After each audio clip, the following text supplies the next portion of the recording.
What are some really dangerous things most people don't realize are dangerous? This is super vague, but I think a lot of people often underestimate the dangers of water. Like the power of a river or sea current, water on the road, slipping in the shower, etc. River rafter here. Number 1 rule. River always wins.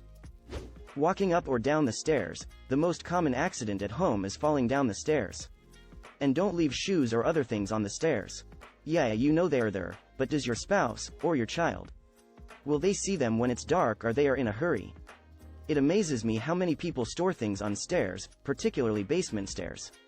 It's an accident waiting to happen. Falling down. I know there are jokes about the whole, I've fallen and I can't get up. But it's a real danger. As we get older, our bones lose density and strength, so falling can actually cause legitimate injuries. And even if you're not old, unprotected falls are still dangerous. Street fights where people get knocked out and fall onto concrete is super dangerous. It doesn't take a lot of height to cause serious damage when falling and hitting your head. 911 dispatcher here. We've all laughed at the "I've fallen and I can't get up" commercial. But I don't laugh anymore. The number of times I've heard someone say that is scary. Falling is absolutely deadly for the elderly, especially those that live alone. The number of times I've sent an officer to check the welfare of an elderly person who hasn't been heard from for days or weeks, only to find that they had fallen and couldn't get up, and are now dead from dehydration, starvation, or some complication from the actual fall would surprise many people. If you have an elderly loved one, especially one that lives alone, make sure they have a cell phone they know how to use, how to keep charged, and keep it with them at all times. This can absolutely save their life. Sounds like those life alert bracelets are worth the purchase. Electricity. You can't see it until it's too late. Harmless wires dangling around will put you into the ground. Even if it looks good, it can be done wrong and start a fire. Source. Am an electrician. I do commercial refrigeration. High voltage, not compared to a lineman, but much higher than almost every other trade, and high pressure. High pressure systems and electricity will kill the fuck out of you and it will hurt the whole time you're dying. My dad's an elect chicken and he made me watch electrical safety videos when I was really young. I remember some guys moving a scaffolding and hitting a power line. Fucking horrific. I'm super safe with electricity. However, the only 2 times I've been hit was when I was following his instructions. I have no trust left and stopped asking for guidance long ago. Elect chicken. Quote. Putting your feet on the dashboard. It is extremely dangerous. My physics teacher in high school had a lengthy and graphic description of exactly what occurs when you are in an accident with your feet on the dash.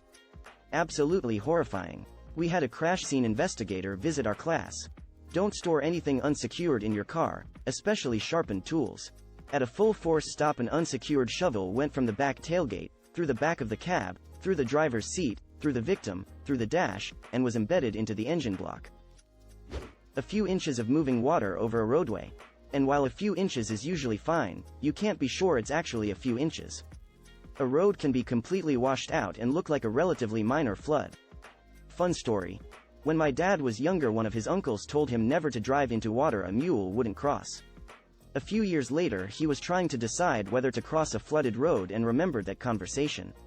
He saw the next day that the road had completely washed out.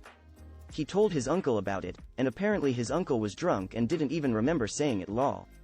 Oh hell, Ricky, I was high when I said that. Eating grapefruit while on medication. Grapefruit has so many bad interactions with medication, ranging from rendering the medication ineffective, to toxicity. It's so funny how grapefruit is so lethal. They were able to put a new heart inside of me with no problems, but if I ingested some grapefruit I'd be a goner. Yup, it's a brutal interaction with tacrolimus, the most ubiquitous anti-rejection medication. I've been taking it for almost 2 years BC of a bone marrow transplant. Not having enough sodium. There's always warnings about too much salt, but apparently if you don't have enough it can throw your body totally out of whack. Learned this after passing out and ending up in the ER.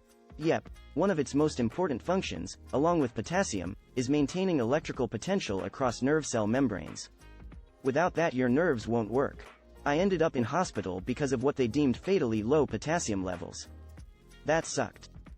Metal folding chairs. I knew someone who lost some fingers when one slammed shut on their hand. I know a lot of WWF wrestlers who were hit by them also. Brazilian butt lifts. One of the most dangerous cosmetic surgeries. Please elaborate. There are major blood vessels, deep in the musculature of the area, and if injecting and trying to really enhance the area, oftentimes the injection can go too deep and violate the veins. The result could be fat or fillers entering the bloodstream and then the circulatory system, potentially causing a lethal pulmonary embolism. Not getting enough sleep. Not me reading this at 1 a.m. Getting enough sleep every night is seriously life-changing. A surprising amount of physical, mental issues I had for years suddenly disappeared after I started taking my sleep seriously. A lot of people end up with liver failure from overusing Tylenol. It's not harmless, don't treat it like Skittles. Acetaminophen poisoning is so bad that our school gave us a PSA on OTC medications that contain it, and to always check the drug ingredients to make sure you don't consume too much. I took too much Percocet once when I had a very painful pinched nerve. I began to feel weirder than weird, in a bad way, and went to the ER, where I was told I could have died if I'd continued to take the painkiller as I'd been doing. I did not know until then that Percocet is mostly Tylenol with just a little bit of narcotic, and it's not the narcotic that could have killed me. Bleach. Mix with ammonia? Basically mustard gas, you died. Mix with alcohol? Chloroform, you can pass out and have organ failure. Mix with vinegar? Chlorine gas, you died. Bonus. Mix hydrogen peroxide and vinegar? Peracetic acid, your lungs bleed. To clarify, do not clean pee with bleach. Pee has ammonia. Edit. I'm so glad to read this has helped some people not gas themselves, hooray. Have fun and stay safe out there. Edit 2. Not technically mustard gas, but chloramine. Still just as nasty. The ammonia in urine interacts with bleach to form chloramine gas. It's generally not fatal when people pee in a toilet that has bleach in it, though. Cheeky smiley face. Can confirm, do not go anywhere near those things. When ours broke it sounded like a car crashing into the garage. Garage door springs. Ours broke one night and it sounded like a damn 12 gauge going off. I think people frequently drive way too close to the car in front of them. Growing up, I was always taught, a car length's distance for every 10 miles per hour. And while it seems crazy, that simple rule of driving has saved my ass more times than I can count. The 3-second rule applies at all speeds. Try it. A full force punch to the face. People have died from a single punch. Also just being pushed or falling on the ground. Human bodies can surprisingly be very weak and very strong. But not as strong as concrete. When I was a kid, the father of a kid in my neighborhood, young guy 20s probably, was tossing a football around with some neighborhood kids, fell and hit his head on the concrete, and died of internal bleeding. Sitting all day. I just tore my PSOs because I sit all day and it was weak as fuck. I never knew you could tear a muscle from underuse. 2 months of excruciating pain, 3 weeks of PT and I'm finally getting better. But yay, stretching and yoga are top priority for me now.